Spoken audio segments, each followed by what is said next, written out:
The media herd followed its usual course in 2019 in trampling over a lot of the same ground on big stories, and in the process often ignoring other important developments or trends around the world.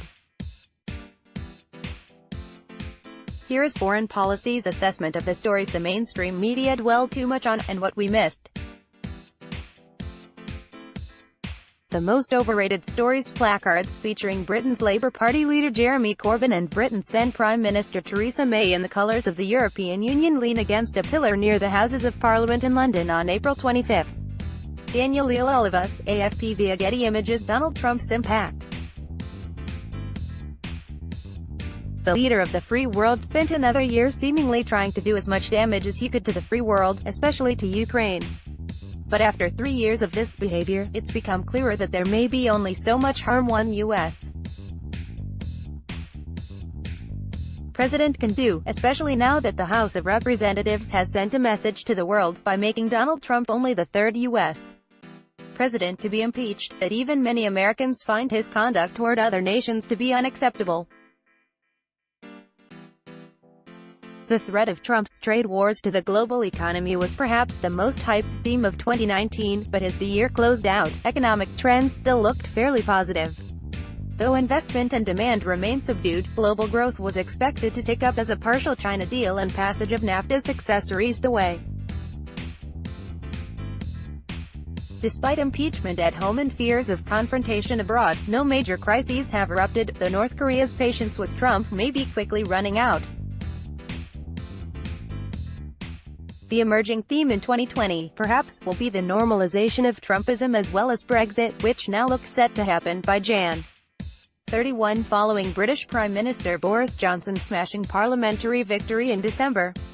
But with normalization comes, to some degree, stabilization. Just as an individual eventually learns to live with a chronic but non-fatal disease, so the international system may be doing with the 45th president and his neo-nationalist fellow travelers. The threat from Iran. Few media outlets noted that the greatest threat to the stability of the Middle East in 2019 came not from the supposedly fearsome Islamist regime in Tehran but from a NATO ally, Turkey, which invaded Syria.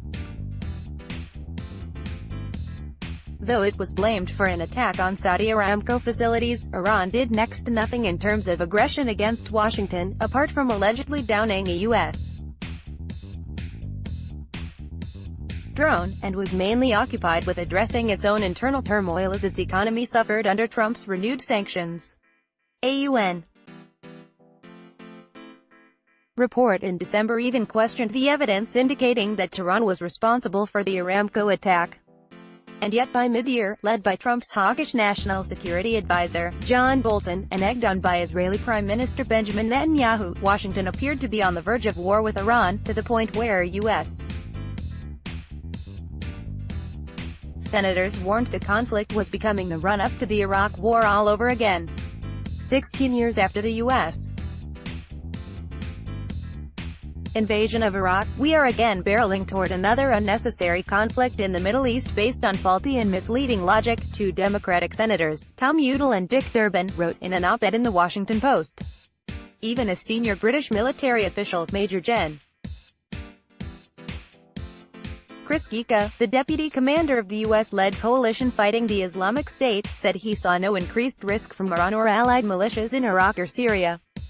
Bolton was later fired. The imminent death of Europe.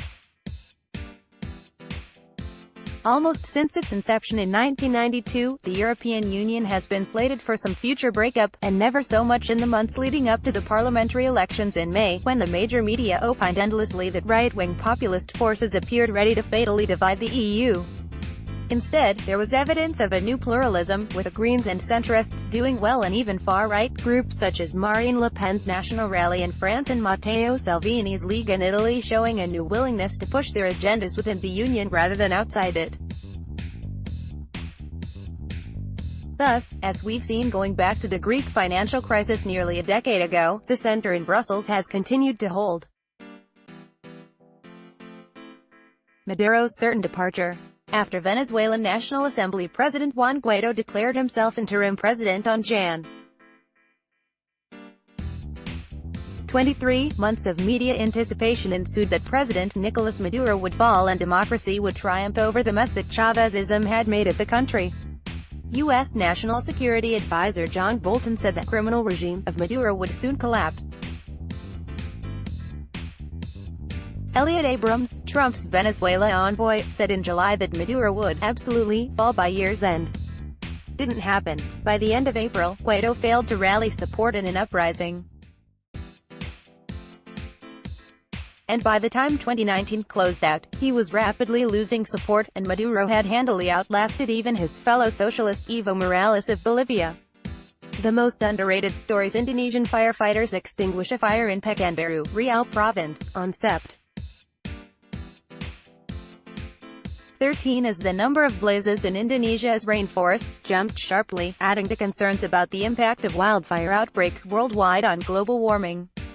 ADEK Barry, AFP via Getty Images. Trump's undiscovered money trail.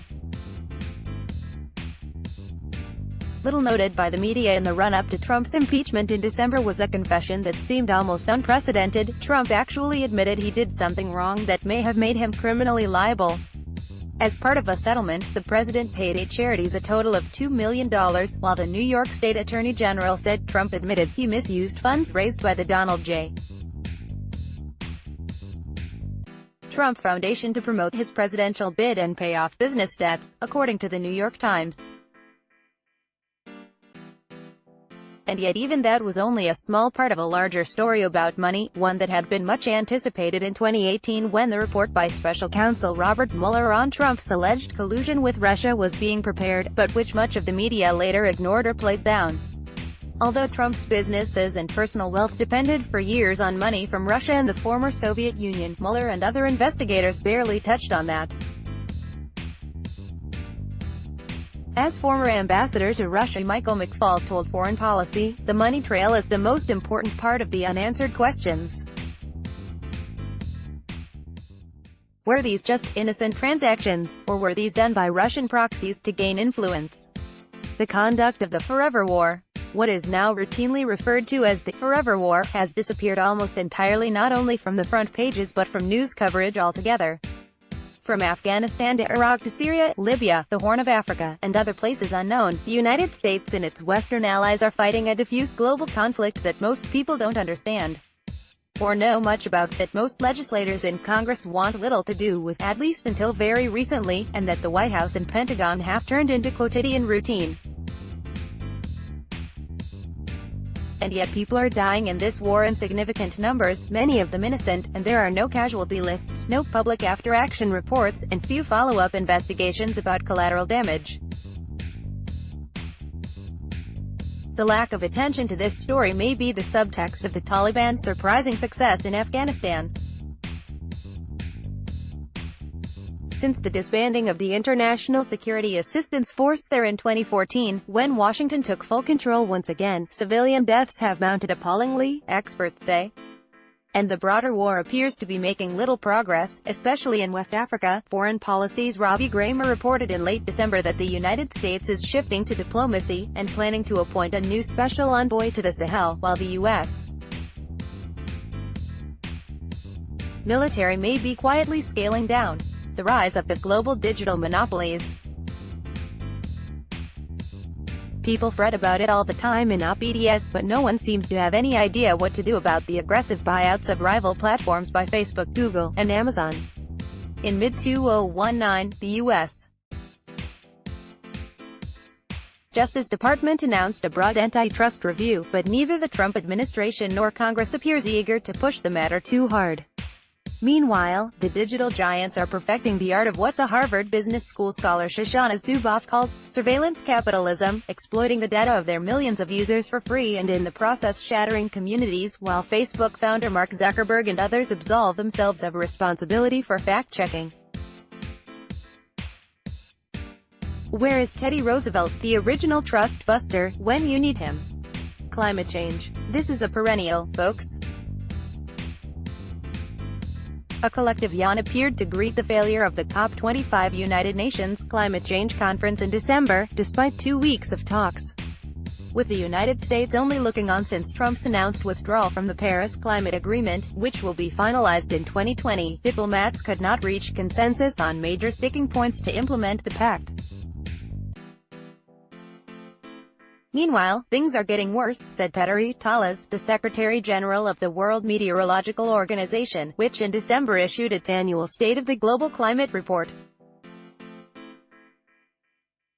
Global warming is producing more devastating wildfires, drought, and flooding in unexpected places, even a heat wave in Greenland. Yet while the world burns, leaders are failing to make progress, and there are far too few front-page headlines to bear it out. Let's block ads.